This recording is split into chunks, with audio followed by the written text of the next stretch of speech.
Qui a tué Jésus-Christ? Je suppose que toi aussi tu te poses la question. Parmi, si on peut dire, les 4 présumés auteurs du meurtre de Jésus, qui concrètement, qui réellement a tué Jésus-Christ? C'est-à-dire entre les Juifs, les Romains, Dieu lui-même, Jésus lui-même. Qui a tué Jésus-Christ? C'est ce qu'on va voir dans cette vidéo, verset par verset. On va voir chaque présumé, on va voir concrètement son rôle, le rôle qu'il a joué, et à la fin on va conclure en sachant qui a véritablement tué Jésus-Christ. Prenons un passage. Commençons par nos amis les Juifs. Les amis, il est important de le savoir parce qu'il s'agit quand même ici du meurtre qui a sauvé l'humanité. C'est-à-dire que c'est le plus grand événement de l'histoire de l'humanité. Donc, il faut quand même essayer de comprendre, mais qui concrètement a orchestré ce meurtre? Qui a tué véritablement notre Sauveur Jésus-Christ? Lisons par rapport aux Juifs, Jean 11, le verset 47 et le verset 48. Alors les principaux sacrificateurs et les pharisiens assemblèrent le Sanhédrin et dirent: que ferons-nous? Car cet homme fait beaucoup de miracles. Si nous le laissons faire, tous croiront en lui et les Romains viendront détruire et notre ville et notre nation. Vous voyez ici, les chefs juifs font comprendre quelque chose de très important. Ils disent: Jésus, il fait beaucoup de miracles. Vous avez vu comment il est rentré à Jérusalem et comment les gens ont commencé à vraiment l'encenser comme le roi. C'est-à-dire que là, les chefs juifs commencent à comprendre que là, il y a un problème. Parce que nous, ils étaient sous l'emprise des Romains. Et les Romains savaient que si un roi se lève, si un chef se lève parmi les Juifs et que les Juifs se rebellent, là, il y a un problème. Là, il y aura guerre, là, il y aura un souci. Et donc, les chefs juifs savent que si les Romains apprennent ça, si les Romains voient quelqu'un qui se lève comme Messie, comme roi au milieu de nous, qu'est-ce qu'ils vont faire? Vu qu'ils veulent toujours avoir l'emprise sur nous, ils vont simplement venir nous tuer, nous tous, pour garder leur territoire. Et donc là, les chefs juifs se disent, vous voyez, et la Bible va dire que c'était une prophétie, ce que le chef du Sanhédrin va dire. Il va dire, vaut mieux qu'une personne meure alors que tous meurent. Vous voyez? Donc il va dire que c'est mieux qu'on tue Jésus, celui qui risque de nous créer des problèmes avec les Romains, alors qu'au lieu que nous tous, nous mourons. Vous voyez? Et c'était une prophétie. Parce que véritablement, Jésus est mort, un seul est mort pour nous tous, les amis, pour toute l'humanité. Vous voyez, donc déjà, voici la raison pour laquelle les Juifs vont commencer à s'interpeller pour dire que non, là, il faut qu'on tue Jésus. Là, il faut vraiment que cet homme-là meure. Parce que sinon, c'est nous tous qui allons mourir. Prenons un deuxième passage dans Matthieu 26, le verset 3, le verset 4. Alors les principaux sacrificateurs et les anciens du peuple se réunirent dans la cour du souverain sacrificateur appelé Caïphe. Et ils délibèrent sur le moyen d'arrêter Jésus par ruse et de le faire mourir. Vous voyez? Donc là, encore une fois, les souverains sacrificateurs vont se réunir pour dire comment on doit le faire mourir. Vous voyez? Mais il faut que vous sachiez quelque chose. Les Romains, les Juifs n'avaient pas le droit de tuer quelqu'un sans l'accord des Romains. C'est-à-dire que même s'ils voulaient appliquer leur justice, selon la loi, pour arriver jusqu'à tuer la personne, il faut forcément qu'ils partent vers les Romains. C'est le gouverneur romain qui doit leur donner son approbation. Voilà pourquoi ils vont se retourner vers Pilate. Vous voyez un peu? Parce qu'ils n'ont pas ce droit-là. Si les Romains apprenaient qu'ils ont tué quelqu'un, ils ne devaient pas être contents. Donc là, eux, ils vont se dire, mais comment on peut le faire? Comment on va faire en sorte qu'il meure cet homme? Comment on va faire? On va comprendre notre témoin. Lisons un dernier passage par rapport aux Juifs. 1 Thessaloniciens 2, le verset 15. Là, c'est Paul qui parle. Il va dire, ce sont ces Juifs qui ont fait mourir le Seigneur Jésus et les prophètes, qui nous ont persécutés, qui ne plaisent point à Dieu et qui sont ennemis de tous les hommes. Waouh! Paul, il ne va pas chercher 4 chemins. Il va dire, ce sont ces Juifs-là, ces Juifs dont je vous parle. Ce sont eux qui ont tué Jésus. Waouh! Maintenant, il faut comprendre qu'est-ce que Paul veut entendre, que veut dire quand il dit ce sont les Juifs qui ont tué Jésus. Est-ce que ce sont les Juifs qui étaient là, qui ont cloué Jésus à la croix et tout? Non, vous voyez un peu. Mais Paul nous affirme quand même que ce sont les Juifs qui ont tué Jésus. Voilà pourquoi on a dit ici qu'il y a quatre présumés coupables dans le meurtre de Jésus. Les Juifs, là on a vu déjà par rapport aux Juifs, et pourquoi les Juifs voulaient absolument tuer Jésus. Parce que là, Jésus devait faire en sorte que tous meurent en même temps. Parce que les Romains ne devaient pas être contents qu'il y ait un roi qui se lève, qu'il y ait un chef qui se lève au milieu du peuple juif. Maintenant, allons-y sur le deuxième présumé coupable, les Romains. Lisons le premier passage. Matthieu 20, le verset 18 et 19. Comme on a vu, les Juifs, ils ne peuvent pas tuer une personne. Ils sont obligés d'aller, vous voyez un peu, vers les Romains, qui sont leurs chefs de l'époque. Donc, ils vont aller présenter justement les Juifs vers Pilate. Et voilà pourquoi ils vont aller dire à Pilate qu'il a dit qu'il est le Fils de Dieu. Il a dit qu'on peut détruire ce temple, il va le faire en 3 jours. Il va dire qu'il est le roi des Juifs. C'est-à-dire que c'est là où Pilate aura un problème. Vous voyez, c'est là où Pilate va commencer à avoir un problème avec Jésus. Parce qu'il va dire à Jésus, mais tu es le roi des Juifs. Et Jésus va dire, tu l'as dit. C'est-à-dire que là, c'est un problème pour Pilate. Si tu dis que tu es le roi des Juifs, ça veut dire qu'on doit commencer à avoir peur. Et là, on doit t'exterminer. Parce que si tu dis que tu es le roi des Juifs, c'est-à-dire que tu vas créer une révolte dans le peuple juif. Et tu vas faire en sorte que le peuple se révolte contre les Romains, ainsi de suite, qu'il y ait une guerre, ainsi de suite. Donc, on doit t'exterminer. Donc, voilà maintenant les Romains. Pilate. Matthieu 20, le verset 18 et 19. Voici, nous montons à Jérusalem, et le Fils de l'homme, c'est Jésus qui parle d'abord. Jésus va dire, et à ses disciples, voici, nous montons à Jérusalem, et le Fils de l'homme sera livré aux principaux sacrificateurs et aux scribes. Donc, premièrement, Jésus est d'abord livré aux principaux sacrificateurs, c'est-à-dire les Juifs. Et ensuite, il va dire, et ils le condamneront à mort. Donc, ils vont aller dire aux Romains que lui, là, il mérite la mort. Vous voyez? Et ils le livreront aux païens. Vous voyez? Ils vont le condamner à mort. Ils vont dire que lui, là, il mérite, selon notre loi, il mérite de mourir. Mais comme nous, on ne peut pas l'exécuter, on l'amène du coup vers les païens, vers les Romains. Et maintenant, Jésus va dire, pour qu'ils se moquent de lui, donc pour que les païens se moquent de lui, le battent de verge, pour que les païens le battent de verge. Vous voyez, ce sont les Romains qui ont frappé Jésus de verge. Vous voyez un peu, qui ont appliqué la crucifixion. La crucifixion qui était à l'époque le moyen, en fait, le plus haut niveau d'humiliation, ou le plus haut niveau de condamnation qu'on pouvait avoir à l'époque des Romains. Donc là, Jésus va expliquer ce qui se passe. Il dit que les Juifs, on va l'amener chez les Juifs. Les Juifs vont le condamner à mort, vont dire que selon notre loi, il mérite de mourir. Parce qu'il a dit qu'il est fils de Dieu, parce qu'il a blasphémé contre le temple, ainsi de suite. Donc, ils auront, selon leur loi, toutes les preuves devant les Romains que celui-là, il doit mourir. Donc, il l'amène chez les Romains.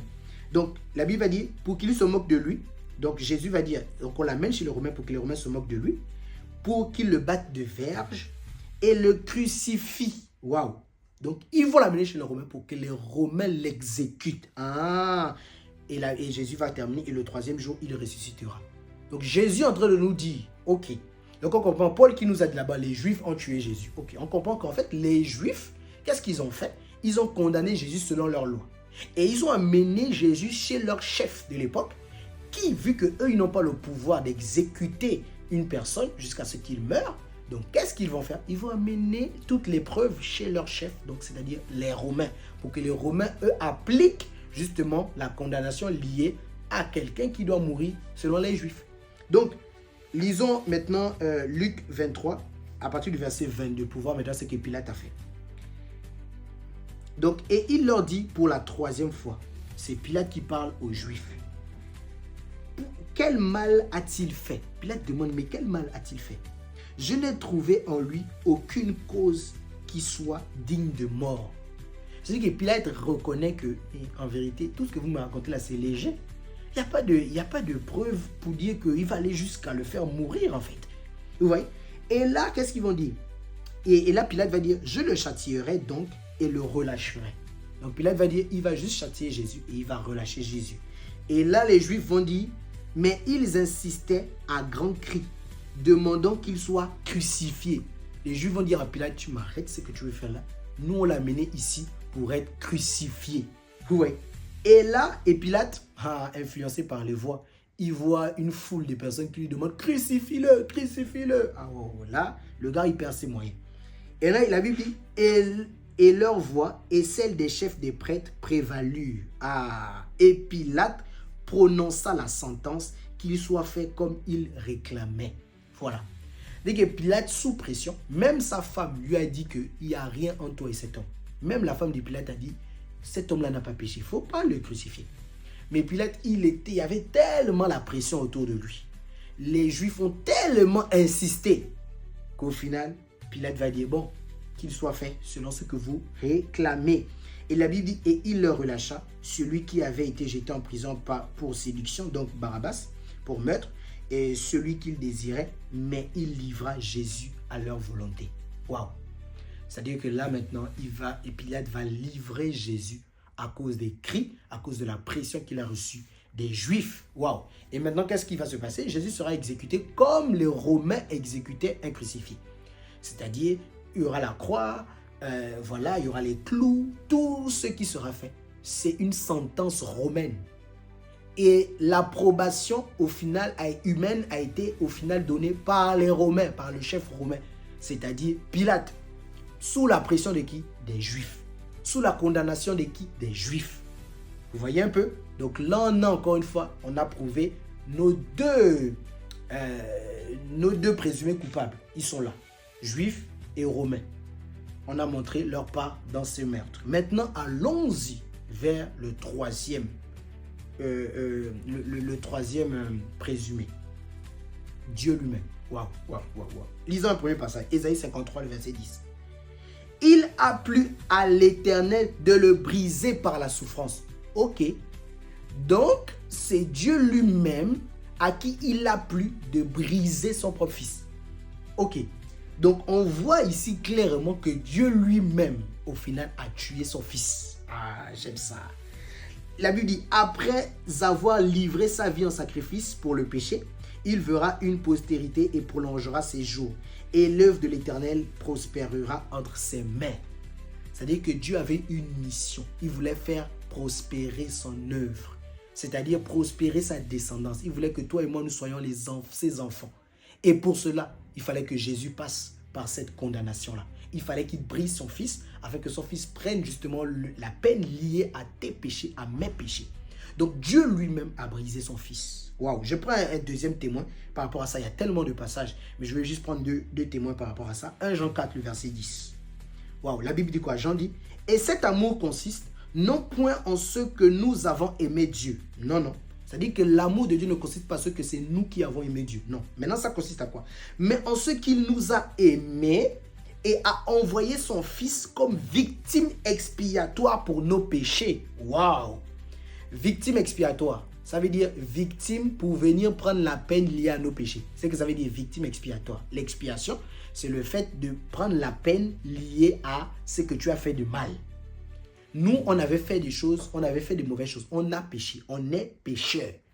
Maintenant, on a une peine. On doit aller en prison. Vous voyez un peu? Et du coup, on doit purger notre peine en prison, en allant en prison éternelle. C'est comme ça qu'on pouvait purger notre peine. Vous voyez? Mais Dieu va envoyer son fils comme victime expiatoire. Donc, il va envoyer son fils pour prendre le châtiment qui nous était réservé. Waouh! Vous avez lu Ésaïe 53. La Bible dit que le châtiment qui nous donne la paix est tombé sur lui. Vous voyez un peu? Donc, ça dit que Dieu lui-même a donné un châtiment, a fait tomber le châtiment qui nous était réservé à son fils. Waouh! Donc, on voit, au final, c'est qui entre les Romains? C'est qui entre les Romains, les Juifs, Dieu, finalement, qui a tué Jésus? Allons-y maintenant vers le quatrième présumé, lui-même, Jésus lui-même. Waouh! Que nous dit la parole? Ésaïe 53, le verset 12. C'est pourquoi je lui donnerai sa part avec les grands, en parlant de Jésus. Il partagera le butin avec les puissants, parce qu'il s'est livré lui-même à la mort. Ok, Jésus lui-même s'est livré à la mort. C'est ce que la prophétie lui dit. Parce qu'il s'est livré lui-même à la mort. Et qu'il a été mis au nombre des malfaiteurs. Oui, Jésus a été crucifié. Il y avait deux malfaiteurs à ses côtés. Il a été mis au nombre des malfaiteurs parce qu'il a porté quoi? Le péché. Parce qu'il a porté les péchés de beaucoup d'hommes. Waouh! Donc Jésus à la croix a porté nos péchés, le péché de beaucoup d'hommes. Vous voyez? Et c'est lui-même qui s'est livré à la mort. Nous dit Ésaïe 53, le verset 12. Et qu'il a intercédé pour le coupable. Waouh. C'est-à-dire que Jésus à la croix a intercédé pour nous les coupables. Père, pardonne-leur car ils ne savent pas ce qu'ils font. Vous voyez un peu. Waouh. C'est magnifique, c'est magnifique. Donc là, on voit que Jésus lui-même s'est livré à la mort. Prenons encore un deuxième témoin. Il faut les témoins. On va prendre Galates 1, le verset 3, le verset 4. Que la grâce et la paix vous soient données de la part de Dieu le Père et de notre Seigneur Jésus-Christ, qui s'est donné lui-même pour nos péchés, afin de nous arracher du présent siècle mauvais, selon la volonté de notre Dieu et Père. Jésus s'est donné lui-même pour nos péchés. Au final, C'est les Romains qui ont tué, c'est les Juifs qui ont tué, c'est le Père qui a tué ou c'est lui-même qui s'est donné. Vous voyez que la Bible, il faut la comprendre, les amis. Prenons encore un troisième témoin. Paul encore va parler. Tite 2, le verset 13 et le verset 14. En attendant la bienheureuse espérance et la manifestation de la gloire du grand Dieu et de notre Seigneur Jésus-Christ, qui s'est donné lui-même pour nous, afin de nous racheter de toute iniquité et de se faire un peuple qui lui appartienne, purifié par lui et zélé pour les bonnes œuvres. Wow. Qui s'est donné lui-même pour nous. Wow. Paul nous dit encore, il insiste. C'est le même Paul on a lu tout à l'heure, qui a dit que ce sont les Juifs qui ont tué Jésus. C'est le même qui dit que Jésus s'est donné lui-même pour nous. Wow, j'aime ça. Donc, donnez un dernier, Jésus lui-même, dernier témoin. Lui-même il parle, Matthieu 20, le verset 28. Allons-y. C'est ainsi que le Fils de l'homme est venu. C'est Jésus lui-même qui parle. Non pour être servi, mais pour servir et de donner sa vie comme la rançon de plusieurs. Ok. Jésus lui-même donne sa mission. Il dit qu'il est venu donner sa vie. Donc, il est venu mourir. Waouh, les amis. Waouh, c'est magnifique. Donc, on a vu quoi là? On a vu la faute des Romains dedans. On a vu la faute des Juifs dedans. On a vu que c'était le Dieu lui-même, le Père qui a tué son Fils. Et là, on voit que Jésus lui-même s'est donné. Comment? Là, l'équation est difficile. L'équation est difficile. Là, c'est une équation à 4 inconnus, frère. Ceux qui ont fait les maths connaissent ces choses. Équation à 4 inconnus. Il faut résoudre l'équation. Qui a tué Jésus finalement? Wow. Maintenant, bon, nous, on ne raisonne pas. On ne va pas raisonner. Prenons la bonne dernière, attendez. Prenons la bonne dernier témoin encore. Éphésiens 5, le verset 2, par rapport à Jésus lui-même. Prenons d'abord un dernier encore pour bien comprendre. Éphésiens 5, le verset 2. Et marchez dans la charité, à l'exemple de Christ qui nous a aimés. Voilà, parce qu'en fait, là, on doit comprendre pourquoi Jésus s'est livré lui-même. Ça va nous aider dans la conclusion. Éphésiens 5, le verset 2. Marchez dans la charité, à l'exemple de Christ qui nous a aimés et qui s'est livré lui-même à Dieu pour nous comme une offrande et un sacrifice de bonne odeur. Waouh! Donc pourquoi Jésus s'est livré? Parce qu'il nous a aimés. Waouh! C'est important de le savoir. Jésus s'est livré par amour pour nous. J'ai encore un autre témoin. Jésus s'est livré non seulement par amour, mais il s'est livré, en fait, il a soumis sa volonté au Père. C'est-à-dire que Jésus, Dieu le Père avait une volonté. Jésus a accepté d'appliquer cette volonté-là. Voilà pourquoi même à Gethsemane, vous voyez, lisons Gethsemane. Luc 22, le verset 42. Donc Jésus est en train d'agoniser. Voilà, sa sueur se transforme en grumeaux de sang. Il est en train de prier parce que la croix arrive. Et qu'est-ce qu'il va dire? Il dit ensuite, voici je viens pour faire ta volonté. Non, Luc 22, le verset 42. Père, si tu voulais éloigner de moi cette coupe, toutefois, que ma volonté ne se fasse pas, mais la tienne. Waouh! C'est-à-dire que Jésus, la croix, il l'a fait par amour, mais surtout aussi, il a soumis sa volonté à celle du Père. C'est-à-dire qu'il a laissé sa propre volonté, mais il a fait la volonté du Père. Donc, ce qu'on a vu tout à l'heure, Dieu qui a tué son Fils. Waouh! Lisons un dernier témoin et après on conclut. Hébreux 10, le verset 9 et le verset 10.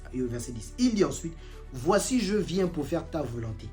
Il abolit ainsi la première chose pour établir la seconde. C'est en vertu de cette volonté que nous sommes sanctifiés par l'offrande du corps de Jésus-Christ une fois pour toutes. Waouh! Jésus dit, voici, ô Dieu, ou dans cette version, voici, ô Père, je viens faire ta volonté. Voici, ô Dieu, je viens faire ta volonté. Waouh! Jésus a soumis sa volonté au Père. Jésus a soumis sa volonté à Dieu par amour pour nous. Vous voyez? Waouh! Maintenant, concluons. Prenons les apôtres. Donc, Pierre va essayer de conclure. Déjà, on peut voir avec l'histoire de Joseph, on voit que, voilà, ses frères l'ont livré, parce que, évidemment, l'histoire de Joseph, c'est une préfiguration de Jésus-Christ. On voit que les frères de Joseph l'ont livré, l'ont vendu, tu vois, un peu comme esclave. Mais Joseph, quand il va relater l'histoire à ses frères, il va dire quelque chose de très important. Lisons ça. Genèse 50, le verset 20. La Bible va dire, Joseph va dire, vous aviez médité de me faire du mal. Dieu l'a changé en bien pour accomplir ce qui arrive aujourd'hui, pour sauver la vie à un peuple nombreux. Waouh! C'est-à-dire que ici, Joseph nous fait comprendre une vérité très importante, justement, qui s'applique au sacrifice de Christ. Les hommes ont médité faire du mal à Joseph, donc à Jésus, vous voyez. Mais Dieu a transformé ce mal en bien. pour sauver plusieurs. Vous voyez ça? C'est-à-dire que là, on rentre dans la conclusion. On amorce la conclusion. C'est-à-dire que les Juifs, donc les hommes, les Romains, voilà, ont médité de faire du mal. Voilà, les Juifs ont voulu faire du mal à Jésus, ouais, parce qu'ils ont vu que Jésus allait créer des problèmes pour eux, leur propre vie. Voilà, ils ont vu que Jésus pouvait faire en sorte que les Romains viennent les exterminer. Donc, ils ont médité de lui faire du mal. On a vu les réunions qu'ils ont fait. Comment on fait pour tuer cet homme? Vous voyez un peu? Mais la Bible dit, mais là, Joseph, la Bible dit que Dieu a transformé ce mal en bien. Parce qu'il avait un but, sauver. Ok. On comprend que le but de Dieu, c'était de sauver. Mais Dieu a utilisé, donc le but de Dieu, c'était de sauver, par exemple, là, le peuple d'Israël, en l'occurrence par rapport à l'histoire de Joseph. Mais Dieu va utiliser les hommes, donc il va utiliser les frères de Joseph pour livrer Joseph, pour chasser Joseph, pour vendre Joseph en esclavage. Vous voyez? Mais donc c'était le plan de Dieu pour un but. Maintenant lisons 2 témoins pour conclure. Les apôtres vont nous expliquer ça. Donc Luc va écrire, Acte 2, le verset 22, le verset 23. Homme israélite, suivez bien la conclusion. Homme israélite, écoutez ces paroles. Vous savez, Ésaïe 34, il va nous dire que lisez ce livre. Vous voyez, aucun d'eux ne fait défaut. Vous voyez, c'est-à-dire que dans le livre de Dieu, quand vous n'arrivez pas à rassembler les passages, quand vous avez l'impression qu'il y a des contradictions, il manque juste l'esprit. Parce que Ésaïe 34 va dire, c'est son esprit qui les rassemblera. C'est-à-dire que c'est l'esprit de Dieu qui vient rassembler les Écritures qui semblent être contradictoires. Il faut juste que le Seigneur, le Saint-Esprit, nous enseigne. Vous voyez, c'est ce que les apôtres vont faire, simplement. Regardez, les apôtres vont réunir maintenant toutes ces choses. C'est qui? Les Romains, les Juifs, Dieu, Jésus. Regardez ce que les apôtres vont nous dire. Homme israélite, acte 2, le verset 22, le verset 23. Homme israélite, écoutez ces paroles. Jésus de Nazareth, cet homme à qui Dieu a rendu témoignage devant vous par les miracles, les prodiges et les signes qu'il a opérés par lui au milieu de vous, comme vous le savez vous-même. Cet homme, waouh, écoutez ça, livré selon le dessein arrêté et selon la prescience de Dieu. Ok. C'est-à-dire que Jésus a été livré, a été tué selon le plan arrêté de Dieu, selon la prescience de Dieu. C'est-à-dire que c'était prévu par Dieu. N'oubliez pas que la Bible nous dit que l'agneau a été prédestiné avant la fondation du monde. C'est-à-dire que la mort de l'agneau, la mort de Jésus était déjà dans la pensée de Dieu. Waouh! Parce que Dieu avait déjà en fait prévu un plan pour sauver les hommes. Donc c'est ce que Pierre va nous expliquer ici. Pierre va dire, cet homme livré selon le dessein arrêté et selon la présence de Dieu. Regardez maintenant ce que Pierre dit. Vous l'avez crucifié. Vous l'avez fait mourir par la main des impies. La Bible. J'aime ces choses. C'est magnifique.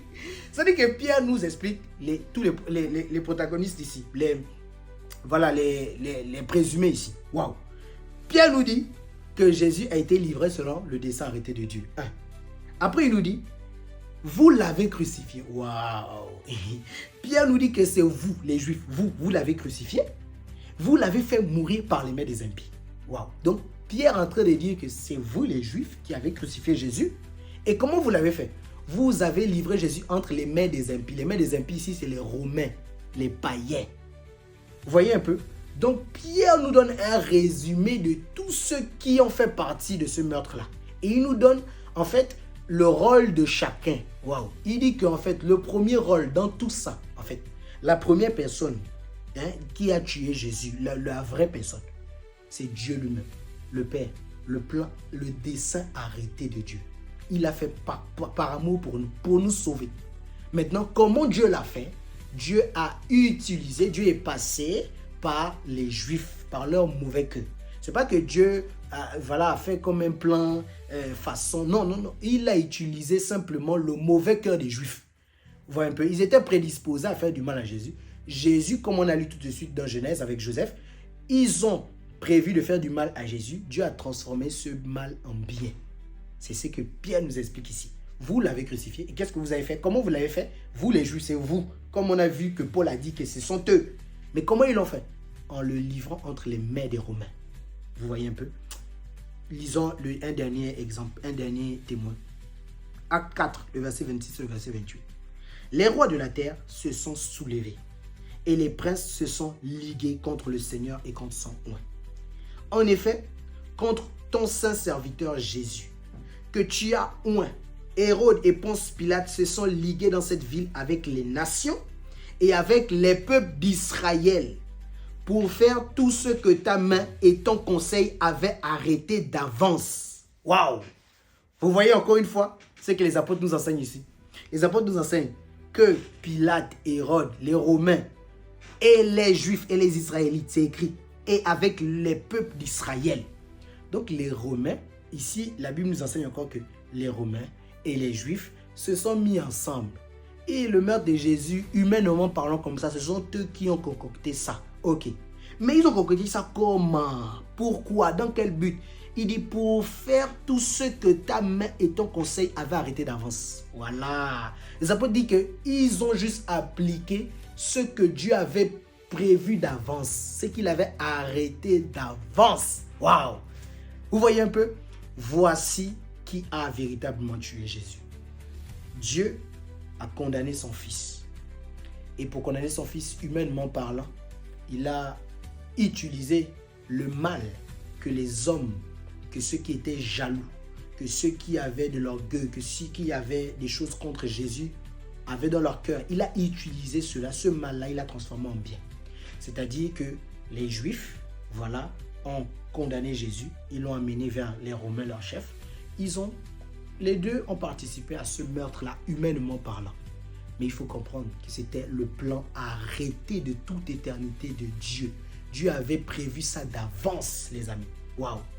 Et maintenant, attention, même si Dieu avait prévu ça d'avance, il fallait, même si le Père avait prévu ça d'avance, il fallait que le Fils l'accepte. Très bien. Donc, il fallait que le Fils soumette sa volonté à celle du Père. Et il fallait que le Fils, évidemment, le fasse volontairement. Donc, par amour pour nous. Il ne fallait pas que ça soit obligé, que ça soit comme quelque chose. Non, sinon là, le sacrifice n'est pas parfait. Non, non. Vous savez, le sacrifice des animaux, à l'époque, n'était pas parfait. Non seulement parce que c'était des animaux, mais aussi parce que, justement, la victime ne faisait pas cela volontairement. Vous voyez, on amenait un animal de force. Vous voyez, ce n'était pas volontaire. Or, la loi du rachat nous dit que il faut se trouver un plus proche parent et le plus proche parent doit venir acheter. Mais est-ce qu'on force? Souvenez-vous dans l'histoire de Ruth, celui qui avait le droit de rachat, il a refusé de racheter la terre. Vous voyez un peu, il a laissé à Boaz. Donc c'est-à-dire qu'on ne force pas la personne dans le droit de rachat. On ne force pas la personne à racheter. Donc le Père n'a pas forcé Jésus à le faire. Jésus l'a fait par amour. Voilà pourquoi on a lu dans Éphésiens 5, le verset 2, que Jésus s'est livré par amour pour nous. Waouh! Vous voyez un peu? Donc, voici vraiment qui a tué Jésus. Le Père a condamné son Fils, a tué son Fils sur la croix. Et le Fils l'a accepté volontairement par amour pour nous. Voilà, il a soumis sa volonté à son Père. Et humainement, ceux qui ont participé à cela, ce sont les Juifs et les Romains. Que Dieu vous bénisse. Cette mort, c'est le plus grand événement de l'humanité. Voilà pourquoi, selon le calendrier que toi et moi on lit, bon, d'autres vont me dire qu'ils n'ont pas ce calendrier-là, mais n'empêche, ce calendrier commence avant et après Jésus-Christ. Parce que Jésus est le plus grand événement, sa personne même, et son œuvre. C'est l'événement fatal de ce monde. C'est l'événement particulier de ce monde auquel tout homme doit regarder, tout homme doit prêter attention, les amis. Cette mort-là, cherche à comprendre cette mort et cette résurrection. Jésus est mort pour toi qui me regarde. Que Dieu te bénisse.